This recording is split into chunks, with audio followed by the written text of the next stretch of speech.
Hey, thanks so much for seeking a little bit more information about Project Shift. My name's Aaron. I'm one of the founders and instructors here at Project Shift. So I just want to take some time to share some information about our program and about myself. So feel free to jump to any one of these sections or fast forward this video because there's a ton of information here. So I'm going to jump into the slide deck here. So first of all, my personal mission is to help you change your life by launching a career as a software engineer. There are a lot of things I could be doing, but the greatest reward and the most joy that I have is seeing people step into a new career and it literally change everything about their lives. So why might this be something that's so life-changing? I know for me, I graduated college with a degree in religious studies and had a really hard time finding a job early on. And so whenever I did land a job as a software engineer, I remember feeling a sense of pride because of the prestige of the work, right? I was playing a crucial role in a software company and got to have a ton of fun experiences launching and deploying applications to hundreds and thousands of people. So prestige, job security, right? We hear that a lot. The demand for software engineers right now is insane and the supply is super low. So job security is super high if you can code. Three, making a difference. A lot of our graduates that we've had through Project Shift are motivated by, hey, I can use coding to do something significant in the world, not just in business, but in other areas even civil hacking. There's a ton of things you can do with coding that can benefit the greater humanity. The pay and benefits. Obviously, software engineers are compensated very well, and there are a ton of benefits. So whether that's supporting yourself, having above average lifestyle, or being able to provide for your family, it's a perfectly valid motivator to switch careers into software engineering. It won't be the only thing that will sustain you. You have to love coding as well, but definitely the pay is huge, and it's what enables us to have our program because you will get a return on your investment. Work-life balance, right? Myself, as having 3 kids, it's important to me when I first became a software engineer to think about what it meant to be able to work from home if I need to work remotely, to put in 40 hours a week and that be all I need, right? Sometimes I have to flex on that, but work-life balance is huge for software engineers. Company culture and perks. Most of the time, these tech companies, places I've worked at before, there's ping pong, beer on tap, unlimited vacation policies. We had a personal trainer at work, catered lunches by Whole Foods every day. Not every work environment would be like this, but software engineers definitely get jobs with great perks because they're so in demand. Challenging and interesting work, right? I mean, are you bored at your job? Being a software engineer is anything but boring. You're always learning new things and you're always building, well, not always building interesting software, but hopefully you're in a role where you can build something that's interesting and significant and can impact, thousands of people, if not more. And then finally, the potential growth, right? A lot of jobs don't have this, where you feel stuck, you're not using your gifts, you're not being challenged, and there's a ton of upward mobility with software engineering and the ability to step into other roles as well. It's the most difficult, hard skill to have in a given tech company. So if you have that, and then you also have your background, which is, able to be with people, to whatever it is, you're able to traverse into a number of roles, whether it be product management, design, marketing, etc. So software engineering is super foundational for the tech world. How am I executing on my mission? So essentially with Project Shift, right? And you know this because that's how you got here. But a little bit about my background. I graduated with a degree in religious studies. So I had really no prospects for a real job when I finished, unfortunately. And I was working at a Honda dealership for $9 an hour and was super nervous because I just got married and didn't think that this was something I could do with the rest of my life, especially wanting to have a family. I would never be able to support anybody. I'd always loved coding, but I thought it was a skill more than something you should get a degree in. And I started teaching myself and eventually ended up at an early coding program in Austin, Texas called Maker Square. Maker Square has since been bought by Hack Reactor, which was then bought now by Galvanize. And so it's funny, the guy, Harsh, Patel, who's their CEO now, was the guy who kind of taught HTML and CSS to my little small class because we were one of the first ones. I quickly got a job as a software engineer, worked for a few awesome startups in Austin before my wife and I ended up moving to Tel Aviv, Israel, where we partnered with an Israeli company and started the first immersive coding program in all of Israel, which is really cool because Tel Aviv is sort of like Silicon Valley, but more explosive. It's an insane tech hub, tech city, and it blew my mind they didn't have anything like this before. So we ended up having to move from Israel back to the States. This time, instead of being in Texas, we landed in Durham, North Carolina. My wife's mom got sick, and we just wanted to be close to family in this season. And so in the meantime, I started working for an online coding program called Block, also known as Thankful, as a software engineering mentor before I decided to start Project Shift. And so, I mean, mainly what I felt was after experiencing 4 or 5 coding programs, working in them and being part of them, I just was convicted that there was a better way to do this. Most of these programs were geared towards profit and not necessarily the good of students. And so, I thought what it would be like to create a program that was geared towards student outcomes. We didn't have huge investors that we had to appease, and we could be all about mentorship and relationships. So that's how Project Shift was born.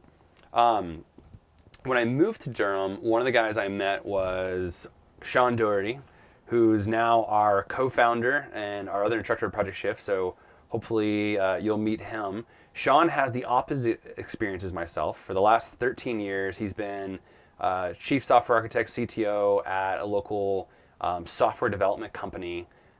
They are one of the best companies around for building software. They've had one of the first apps in the iTunes App Store.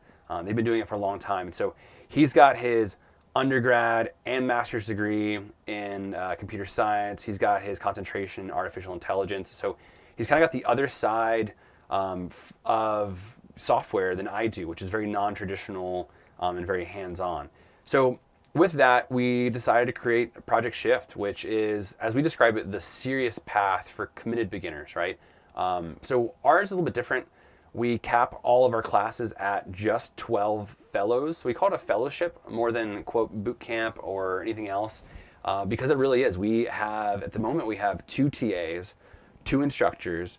We just have 12 students. So there's a ton of mentorship that happens because that's how you learn how to program, is with other programmers telling you whether or not you're doing it well or not, and in teams together.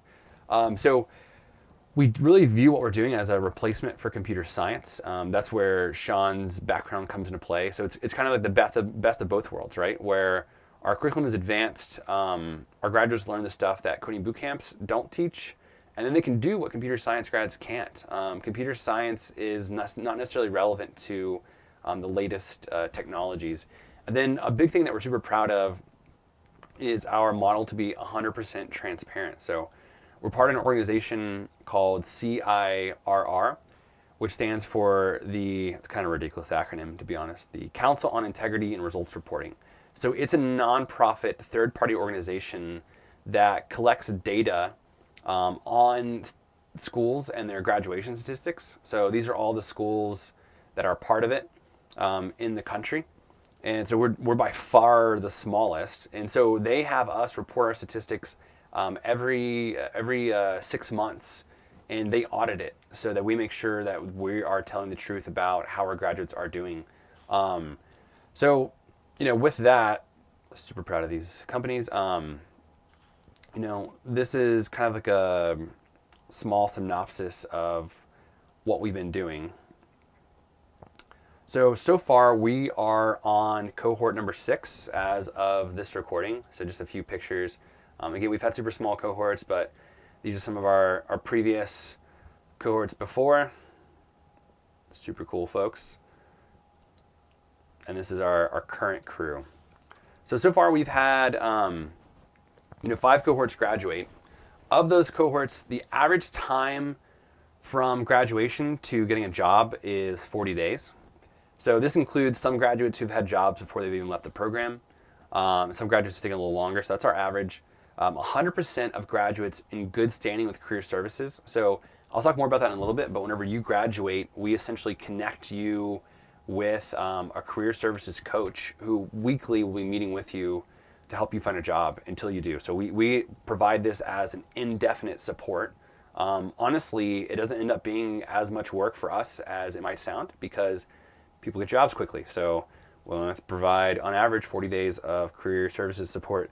So 100% of graduates in good standing, 87% of all students, including non-graduates, right, receive job offers within 6 months of graduation. So this is people who have not sought jobs. This is just the folks that we, end up having life happen and don't seek a career. But, even if that's you, 87% of those folks end up getting job offers within 6 months of graduation. And our average starting salary is, just under $63,000, which, whether you think that's high or low, it's impressive because in North Carolina, the average software engineer, mid-level makes $90,000. The average senior developer makes $108,000. And honestly, this is achievable within 3 to 5 years of experience. The pay raise for software engineers is astronomical. So we really feel like putting together these statistics and this possible pay increase really allows our graduates and our prospective students to calculate the return on their investment. And we're super proud of where our students have gone. So you can look on our website. We've got a few of the success stories. Alice is at Grove, Rich at IBM, Edward at Untapped, Zoomies at Credit Suisse. So we've got folks at huge companies like IBM, mid-range startups like Untapped, super small companies like Skookum, bigger companies like Avalara. In Her Sight is a small startup. It's across the street from us here in downtown Durham. So kind of all over the board, you'll find students. You can read reviews about our past graduates. We'll see that we're the top program on Course Report. You can just click this link down here to check those out. So our staff is pretty small. There's just 4 of us, right? As far as like full-time, there's myself, Sean. Morgan is our director of partnerships. So she handles all the relationships with companies that are, interested in hiring us. So that's her full-time job, is focusing on getting you connections to companies. Daniela is our director of student life. So she does a lot of our career services and career development kind of in combination with Morgan, and then handles a lot of our admissions. So you can find out more here about our mission, our vision, our values, those kind of things. And I did mention some teaching assistants. So every cohort, we onboard new teaching assistants, and we kind of treat it more as an apprenticeship program. So just extra eyes and ears in the classroom to help you out. So it's a little bit of an overview about us. To dive into some specifics about curriculum, here is sort of our 13-week overview. So it is a 13-week program. We, week by week, we do something massively different than we did the week before. So kind of the first half of the program here is front-end development. So all the ways that the user might interact with, the program via the browser. So we teach primarily JavaScript. There's a lot more information you can find on why we do that. We teach Backbone only as a way to give you an idea of the underlying design patterns and principles of front-end development before we jump into React and Redux. We're constantly updating our curriculum. This time around, we've just added hooks, which is a new React feature that was released late last year. So we're always updating this. Then the second half of the program, we have our server-side development. So we use Node.js. We go through SQL and NoSQL databases, and you build out projects the whole time. So I'll talk about day by day, kind of week by week overview in a moment. One thing I wanted to speak on was we have a hackathon, as you see here, halfway through the program to flex your front-end skills. And then weeks 11 and 12 are project weeks. So week 11, you build what we call the cohort project, which is you and your entire cohort of students will be building one large project together. And then after that, we have our capstone projects. So these are individual projects where you spend a week building your own individual project. And that's what we present at demo night during week 13. So week 13's It's demo night. I'll tell you more about that in a moment. It's an amazing time. And then a lot of times we'll have companies that come in to interview you. We'll set those up for you.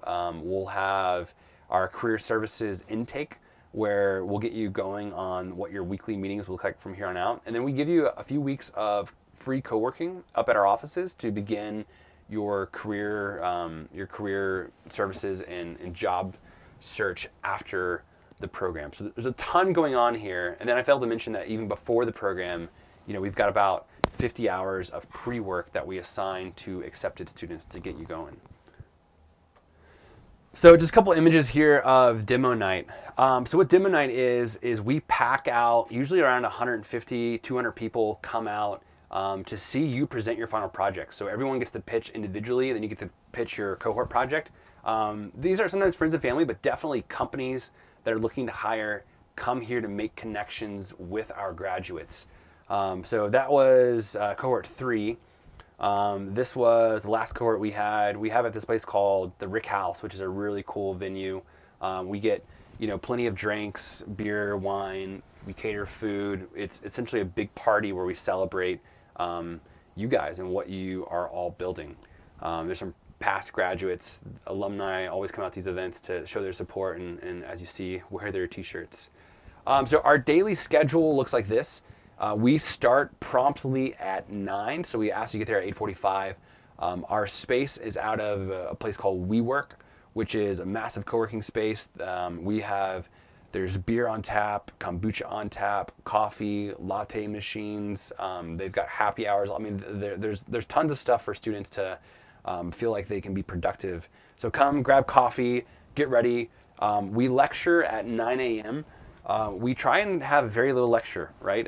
This is mostly you programming and us guiding you through it. So we have a lecture, we have our first class, and then you and a partner will be pair programming through a subset of our curriculum for that day. We'll break at 12 for lunch. Oftentimes during lunch we'll have either mastermind groups or team lunches. So this is time that's more concentrated with an instructor or with each other, where we'll be talking about, sometimes just, hey, how are you doing?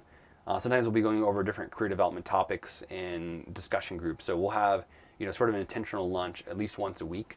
And then back at it at 1, it'll look the same thing as it did in the morning, just a different topic. We'll have a short lecture with more coding and pair programming. Around 3, things start to shift a little bit, where you do a little bit more solo work to kind of, test the things that you learned that day. And then every day we have office hours. So you can book private one-on-one office hours with any of the instructors or TAs. This can be for a number of reasons. Sometimes it honestly just looks like counseling. You want to know that you're doing okay and get some time with us. Sometimes it looks more like you're asking specific questions that maybe you're embarrassed to ask in front of everybody. Whatever it is, we have time to invest in you apart from the rest of the class. We end the day at 5, but it doesn't mean that you have to end it at 5. Oftentimes, students are back at it in the evenings, and it all depends on the day, the week, and your own productivity, how much time you spend in the evening on this. But we definitely advise that each night you take some time to look over the previous day's material to ensure that you understand it. Kind of on a weekly basis, so here Monday through Sunday. Monday through Thursday look pretty similar. Mondays, we usually go over the weekly objectives and kind of what we'll be doing as a whole that week. And of course, the regular day schedule kicks in. At the end of the day, we do career development. So again, we're starting career development day 1, week 1 in our program, because finding a job is super important. It's the core of our program, and it's a skill in and of itself. So you can be a great programmer but not be great at finding a job. So we want to develop both those things. On Tuesdays, you'll see that you have one-on-one meetings with instructors. This is because on Fridays we do an eval, which is an evaluation of where you're at, but don't freak out. It's mostly just a project, and then we give you a code review. So just like you would in real life, we walk through line by line of your code, help you learn best practices. And then Wednesday, Thursday, sort of the same. We're going over new lessons, new objectives, new projects. And then Friday, of course, is our eval project time. Usually we have electives then. We might have outside speakers come in. Most Fridays we do. And then we try and, get up to the lobby to drink some beer at some point to kind of relax, have happy hour. Suggested weekend time. This is where you're going to spend most of your time, honestly. Since your eval was assigned Friday, you rarely finish it. So students end up working on it Saturday or Sunday. We are available for help all weekend. We're connected to an application called Slack where you can Slack out questions. We have a format for how you Slack those questions out and kind of a policy for how we get back to you and what that looks like. So you never have to be alone in this. But we do advise that take one day where you rest and you don't code. All right, so big question that we get. Am I ready to apply for Project Shift? So we've created this little infographic here for you to kind of have a decision matrix. So the question is, have you ever written any code? Now, before I say this, I want to say that what we're looking for are not people who have accolades, right? We don't need you to be someone who has professional experience before. The things we're looking for are folks who are humble, hungry, and teachable, right? Do you want to do this and do you enjoy it? I mentioned earlier that there's a bunch of motivators that people have, right? And these are all fine motivators. These are great. You can have any one of these, and one of these might be a major motivator more than another one of them. But you have to enjoy coding. So the first question is, have you ever written any code? If the answer is yes, then I'd ask if you like it, right?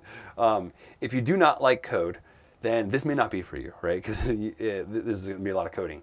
I do want to caveat this by saying that sometimes you don't know in the beginning, right? You may not know if you like coding or not. Even if you've done it a little bit, you might not like it because you're not good at it, right? And people normally like what they're good at. So there might be a part of this where you have to persevere a little bit. You have to learn a little bit more before you can actually make a conclusion on whether or not you like it. But we are very strict on our admissions policy, mainly because we want you to do well. And if we don't think you're going to do well, we're not going to accept you because it's going to look bad on us and it's going to look bad on you. But mostly, we don't want to screw you over, right? We want you to have the best experience possible. I want to go home at night to my wife and 3 kids and have a good conscience and say, hey, this person paid me money and I'm going to be able to help them get to where they need to go. Otherwise, we're not going to do that, right? We're not going to let you be part of this. All right, so if you do like it, and the question is, are you confident in the fundamentals of at least one programming language? So this is something that we have found to be a starting point for us, right? If you've never written any code before, you're not ready for our program. At the same time, you don't have to be an expert, right? If you only know HTML and CSS, you're not ready for our program. If you can do a for loop in JavaScript and write functions and work with objects, in any language, honestly, if it's Python, if it's R, if it's Haskell, which I doubt you have Haskell because that's not like a very popular language to begin with. But if you have anything, then we'd say, yeah, you're ready for our code challenge. Apply for Project Shift. So our application process looks like you apply, we bring you in for an interview, and then after the interview, we send you a take-home code challenge. And this is really just to assess where you're at, right? It's not pass-fail. And so if you go through the code challenge and you feel super confident in it, then likely we'll accept you because, based off the interview and some other things, because you have the right preparation and you already know what coding is all about and you already know whether or not you like it. So likely you're gonna do well. If you don't do well in the code challenge, we might suggest our prep course. And I'll talk more about that in a moment. And if you're not confident in the fundamentals of at least one programming language, we might suggest our prep course. So I'll talk about our prep course right after this. The other path is, have you ever written any code? If your answer is no, then I would ask, all right, do you have a solid plan for getting started? Like, how are you going to get going? And if your answer is no, that you don't have a solid plan, then I want to talk to you. I'll talk about that in a moment. If you do have a solid plan, cool. Come back to me when you feel confident in the fundamentals of at least one programming language. But for majority of people, you're probably going to be right here, right? You'll either be right here or you're over here. So this is my suggestion. Get in touch with us. Let us talk to you about a good next step. One of the things that we have available is our prep course. So you can read all about it here. There'll be it's the spot on website down at the bottom, prep course. The idea of our prep course is as follows. We had a lot of people in the beginning coming to us and applying for our program saying, yes, I'm down. I want to change my life. Whatever it takes, I'm going to do it. And they were amazing. The only problem was they didn't have any coding experience. And so I ended up saying, hey, great, go get some experience, come back when you're ready. And they were pretty upset with that response because they said, well, can you give me a little bit more guidance? And so what I started doing is saying, all right, let's get together every week via Google Hangouts. I can spare you 15 minutes. I'm going to give you some assignments to go tackle. Come back to me after you've tackled these, and then we can see where you're at. And so we ended up doing that a few times, so much so where it got overwhelming. We decided to create this prep course. So what the prep course is it follows really our advice on how to get started in coding, which is learn the fundamentals of one programming language. Even if it's not exciting or sexy, it's going to give you the foundation you need to keep going. So we created a prep course. It's only 5 weeks. It's one night a week for just an hour. Now, it's not just 5 hours, right? Every week we assign 3 to 5 hours of homework that you have to dive in on. Because there's no way to learn how to code other than coding, right? So this isn't a class where we're gonna lecture at you, because lecturing doesn't help you learn how to code. You won't learn how to code the same way you learn history. You'll have to actually code. So the idea of our meetings is, well, they're just gonna be you and 2 other students and an instructor. So during these meetings, we take time to really walk through questions you might have, to be able to get into the nitty-gritty of the things that you didn't understand. And then we're also available the entire week through Slack. So if you have questions while you're doing your homework, we can jump on a call or connect with you that way. So it's 5 sessions, and the idea is you get through the fundamentals of JavaScript, and by the time you're done with this, you should be able to be ready to tackle our code challenge. So it's $500. But if you're accepted into our immersive program, we'll apply that cost toward tuition. So it ends up being free for accepted students. That's just because we want to prepare you our way, right? And so we definitely offer that up. It's here at the same spot as our full-time course is, which is in downtown Durham. Again, we have rolling registration and enrollment. So if you feel like you want to enroll in this, fill out this form. Daniela will get in touch with you, make sure this is a good fit for you and a great place to start. And we'll get you signed up and registered. Usually within the next couple of weeks, we can get you going. Because we cap it at 3 students, we kind of roll these every week depending on the demand for the program at the time. So anyways, that is the decision-making matrix for whether or not you're ready for Project Shift. Let's see if I can switch back here. So that's all. That's a lot of talking, and that's a lot of information. We are small and we're for you, so we realize that this takes a lot of decision making and a lot of courage to step forward and apply, and to invite us in to this process for you, and to ask us, hey, what do you think of my coding? Am I ready for this? And we want to be helpful for you. We want to help you get through the admissions process, but really what we want is we want to see people change their lives and to get jobs that help them, fulfill their life's mission, whatever that might be. I think one of the most encouraging scenarios we had was this last time. One of our students, older than some of the other folks, 3 young kids at home, has had a career as a first responder for the last 10 plus years, went and got a job 2 weeks after graduation at IBM, nearly doubled his salary. And that's going to change his life. He's doing something he loves. He's providing for his family. He'd cashed out his retirement to pay for the program. And we don't suggest that necessarily. But yeah, so that's what we want to see. We want to help people do that in whatever way that I can be helpful, or Daniela can be helpful, or even Morgan and Sean, we want to be. So one last thing I'll mention here is, let me switch it back around again, is we do an open house every once in a while. Like today is July 12th when I recorded this, and we're having our first one ever today. So you can find our open house on our website on the homepage. And we normally try and do these, when I say normally, this is gonna be our first one. We will be trying to do these more often. So you can find more information by clicking this button. The open house is invite only, meaning as in fill out this form, request an invite. Tell us a little bit about why you're doing this. Mainly, we want to make sure that the folks who are coming to the open house are folks who are serious about the program. So it's a time where you can meet our entire staff. This time around, you'll be able to meet our current students, our alumni, and we even have a company coming in to review our current students, so you can meet a potential hiring partner and all of that. Anyway, thanks so much for watching this video. Appreciate it all. Let me know how I can be helpful.